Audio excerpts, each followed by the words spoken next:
My name is David, founder and CEO of Rovally. What we do is compliance and IT ops as a service.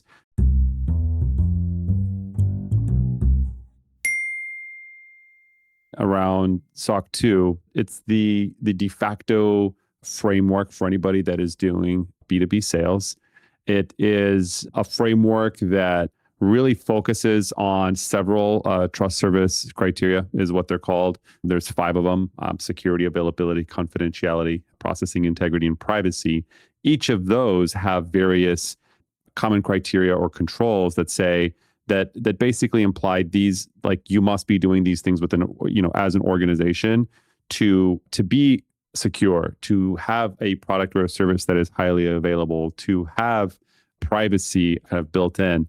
So the interpretation as to what are the specific controls that tie to common criteria is a bit loose, and that is kind of up to the organization to define how they do that.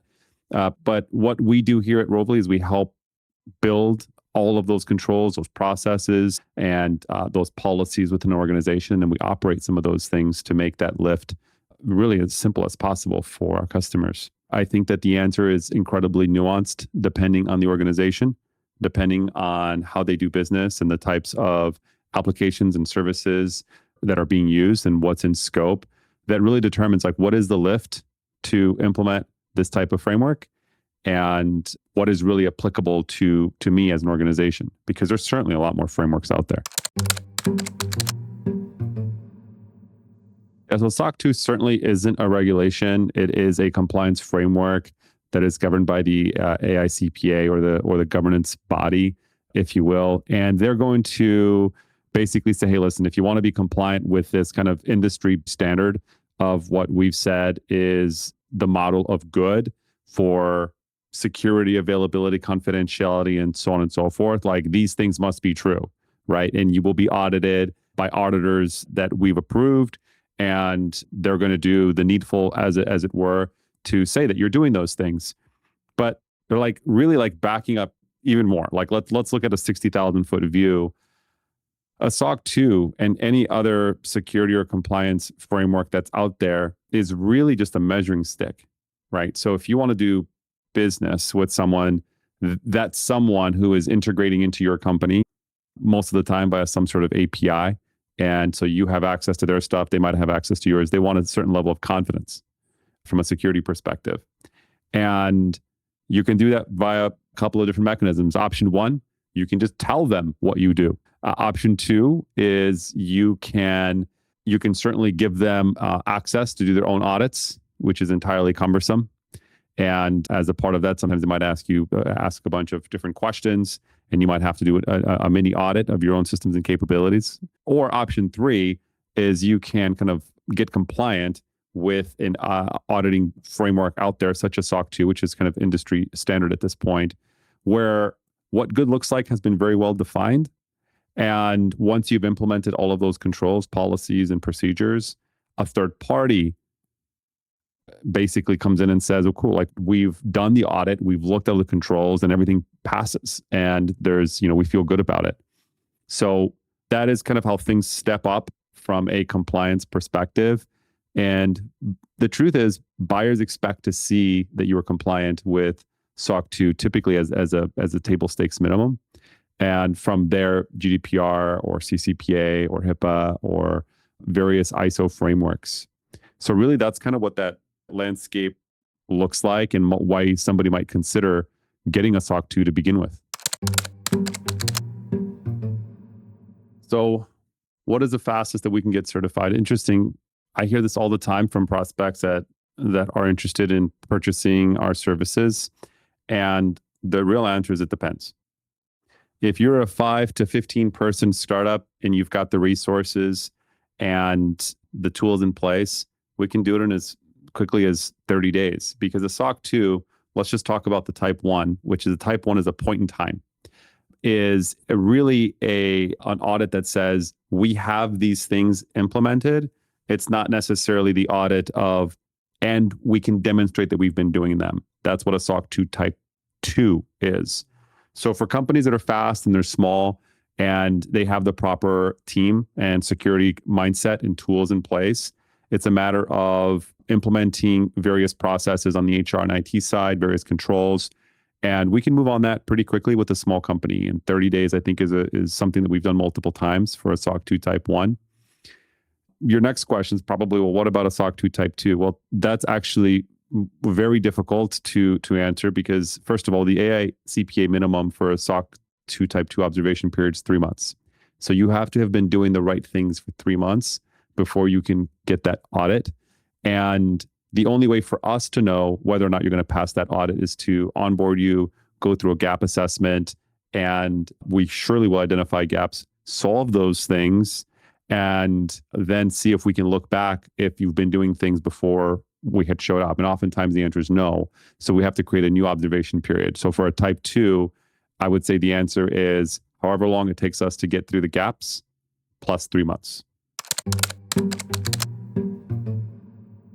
The difference between a SOC 2 Type 1 and Type 2 is the Type 1 is a point in time audit, which basically says we have all the necessary policies and controls and processes in place. That's really all it is. And the auditors will come in and just verify, for instance, that you have endpoint detection and response in place. The Type 2 is the easiest way to think about it is, have you been doing the things? Have they been operating effectively?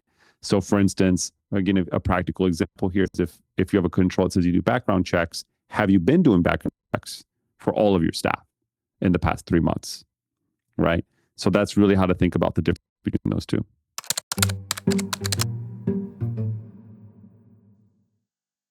That's actually a very common scenario. Compliance platforms are really meant to make the work and the job of getting compliant simpler because they guide you along the way in getting that done. And I would say for teams that are small and scrappy and they have the resources to go through that process, it is something that is doable, but it just requires a lot of time and energy to get through it. And typically what we've seen is customers can achieve the SOC 2 Type 1 easily because it's just a matter of going like sprinting through to a bunch of work to get a bunch of stuff in place. But the Type 2 is where the hard part is because you have to demonstrate that you've been following all of your processes, right? All of your controls have to be lit up and working throughout that 3 months or 6 months or 12-month observation period. And this is where the lack of experience with compliance or the lack of time understanding compliance frameworks really starts to rear its ugly head, and customers become very frustrated with the process and they're looking for somebody to step in and support, which is what we do. So that's a little bit of what that looks like. I would say that if you have the time and you have the resources, using one of the platforms will work for you to a certain degree, especially as you get the Type 2 or once you start to add frameworks such as ISO or GDPR. And the reason it becomes difficult is because the compliance framework or the compliance platform rather, doesn't really understand your business. So it's going to basically try to implement everything for any given control, which is likely not applicable to your business. And that can create a lot of unnecessary work and just create a lot of disruption for your organization. We've certainly onboarded a number of customers that have, and it's quite common to have a compliance platform in place. And more times than not, are doing a lot more work than necessary to maintain their program. So one of the first things we do is that as part of our gap assessment is kind of right size what they've got. I think that's a really interesting question. There probably may be a world in where software plays a bigger role, or AI or agents play a bigger role in helping maintain your compliance program. But the fact is that there is a lot of nuance to running a compliance program for any kind of organization, and there's only so much that software can do. The thing that I've seen over the years where folks really heavily rely on compliance, or they rely on automation, or they rely on AI to run their compliance program, is that they're really merely just checking a box. Like the software isn't going to help you be more secure. The software isn't going to help you make good decisions. The software is really going to help make sure that there's no findings and that you're doing the minimal viable thing to pass an audit, which is really at the end of the day, not real security. And I think there will be more platforms coming to market that kind of offer that AI component. And I think at least on paper will allow you to get compliant, but I think only with really rubber stamping audit firms that are okay with not really digging into any of the controls. And I'm just talking from practical experience and just implementing cybersecurity and compliance programs for our customers. It's messy, it's nuanced. There's a lot of things that are broken, and it's a lot of work to work with our customers to make sure that they're doing the right things across the board. And integrations change all the time, right? A lot of customers don't do things by the book, so they have compensating controls. So automated tests fail and they break. So there's a lot of that's going on as well. So I think automation in software has its place, but certainly not to run your entire compliance program, not by a long shot. It's a great question. What happens after all the work is done? Well, there's more work to maintain the program. So after our customers receive their SOC 2 Type 1, we enter an observation period, which we typically recommend a minimum of about 6 months, even though the AICPA minimum is 3 months. And during that window, we maintain the program. We're making sure the right things are happening from an infrastructure security perspective, from a code security perspective, from an endpoint device management perspective, and from an HR and organizational perspective.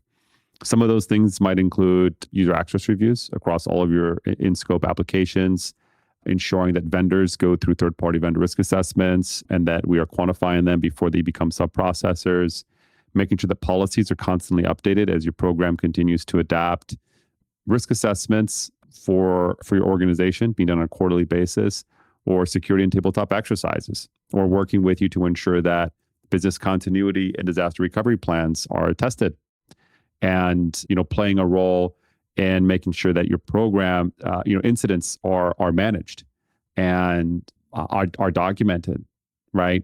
So there's a lot of triage and there's a lot of work that has to happen to maintain the program, so that when it comes time for audit, like, not only can you be sure that the right thing's been going on from a security perspective, but that you got all the evidence to back it up. So there's quite a few frameworks that companies look at beyond SOC 2. I would say that SOC 2 is really the industry standard for any B2B organization that's dealing in a mid-market and enterprise space. There are others, though, such as GDPR, if you are moving data across borders, especially to the European Union, or HIPAA, if you are dealing with any kind of medical information, or PCI, if you're dealing with any kind of cardholder information, or CMMC, if you're dealing with controlled unclassified defense information. There are ISO is a pretty big one now. ISO 27001 has been around for quite a while. I like to call ISO 27001 the SOC 2 of the EU, and a lot of the controls are very similar. There's also a very popular framework that has emerged as of late 23 called ISO 42001, which is really focused on AI and AI security, whether you are a user, a trainer, or a developer of AI. And right now, I think ISO 42001 is the one that we see pretty regularly across the board with all of our customers. As a matter of fact, we rolled that one out as soon as it became available in 2024. And we were one of the first to get organizations compliant with it. And the reason you're seeing that is because the ICPA doesn't have a common criteria for AI. So I don't think it's on the horizon as far as I know at the moment either. So ISO 42001 is kind of the standard when it comes to companies demonstrating that they're doing the right things from an AI perspective. And most of our customers have something that they're doing with AI. So it's pretty important. I would say most of our customers have a decent idea of what frameworks they would like to add to their scope and would like us to build and manage for them. And primarily, that is governed by the security questionnaires that are coming into their sales teams. So typically, what you see in contracts, MSAs, or data processing addendums, those questions are really what's driving the need for these particular compliance frameworks, in addition to pen tests and other things that we help our customers fully wrangle. If I had a nickel for every client that approached us because they were genuinely interested in the security component of compliance, I'd have 0 nickels.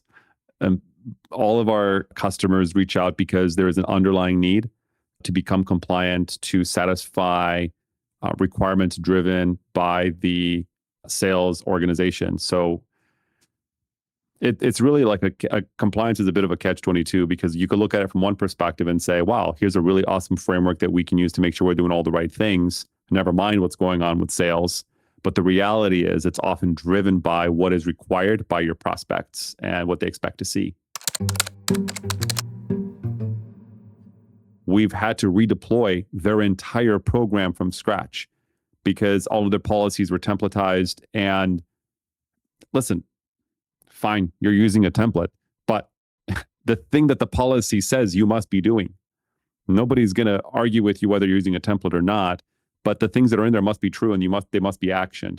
So if you're just trying to rush through it and do it as quickly as possible, and everything is surface level, the only people that are going to pass you for an audit are going to be rubber stamping firms. And we've seen this quite a bit. And we refuse to work with any of those auditors, of course. And then we basically have to start those organizations from zero. So they put in a lot of work and effort in the beginning to get them to where they are. And when we come on board, we often have to rebuild everything from scratch and start a brand new observation period. Or in some cases, if they're ISO certified, do a brand new certification from the ground up, because we don't trust the program and we certainly don't trust the auditors. Yeah, so a lot of rubber stamping auditors are actually based in India, and nothing wrong with India, but we just see like that's what the data suggests. Like they're based in India and they're using some sort of shell company in the United States with the United States address. I forget the exact details. I mean, we have a lot of data to kind of back up like what those kind of corporate addresses are. They all kind of tend to be the same. And we just do our research as soon as we see an audit. Or as soon as we see a report, we research the auditor, we see if there's any complaints against them, what their reputation is. And pretty quickly, you'll see a lot of kind of user-driven complaints online around that particular organization and the quality of the work that they've done. Nothing, I don't have anything against any auditor that's located really anywhere. I'm just conveying what the data suggests and what we see. And the moment we see the same address for the company headquarters, it's automatically a red flag for us. So we like to see U.S.-based companies with U.S.-based CPAs that are doing the audits and have a very strong reputation. So for those of you that are looking to become compliant with whatever framework that it is, we do the work for you by embedding with your team, with your engineering team, with your infrastructure team. And that's kind of a unique model compared to some of the folks out there that are more on the consultancy or advisory side. Awesome. Thank you so much.